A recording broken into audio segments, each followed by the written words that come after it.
In this video, we take a look at the best shaders for low-end devices for Minecraft Bedrock Edition. The downloads can be found in the link in the description down below and in the pinned comment. But without further ado, let's go ahead and get started.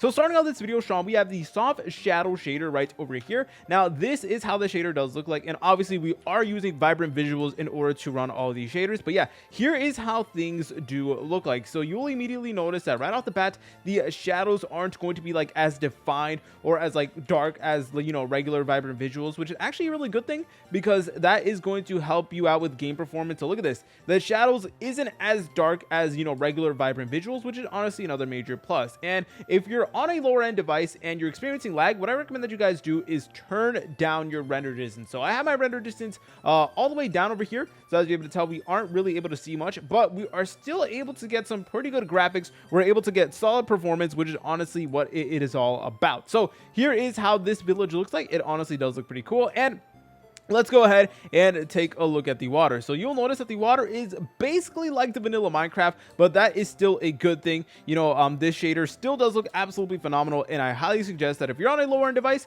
consider giving this shader a shot. Next up, we have the Zao Visual Shader. When you load into the Zao Visual Shaders, here's how things do look like. So as you're able to tell, there is a lot of things that are made to be different in the shader. For example, we do get this really cool like fog effect everywhere, which honestly does look pretty good. And even though it may seem like a heavy shader, I am surprisingly running this shader relatively well. And just for transparency purposes, I'm currently using an RTX 2060, which is a very old graphics card, by the way. It's the first ever like version of the RTX graphics card to ever come out. So that's how you know that it is kind of old, but that's how you know that this shader actually does work, and it does come in clutch significantly. So the fog effect really makes it appear like a high-end shader, if that makes any sense. But yeah, here's how the water does look like. It looks absolutely stunning, and we also do get like a slight 3D effect on all the blocks. So if you take a close look at the blocks, you'll notice that there was like a little bit of an extrude over there, which is honestly another major factor as well. The colors are also made to be a bit more saturated, which is honestly pretty cool. Next up, we have the Law Shaders. When you load into the Law Shaders, you'll immediately notice that the lighting is made to be significantly more brighter, and it honestly does look pretty vibrant, which I'm really happy about.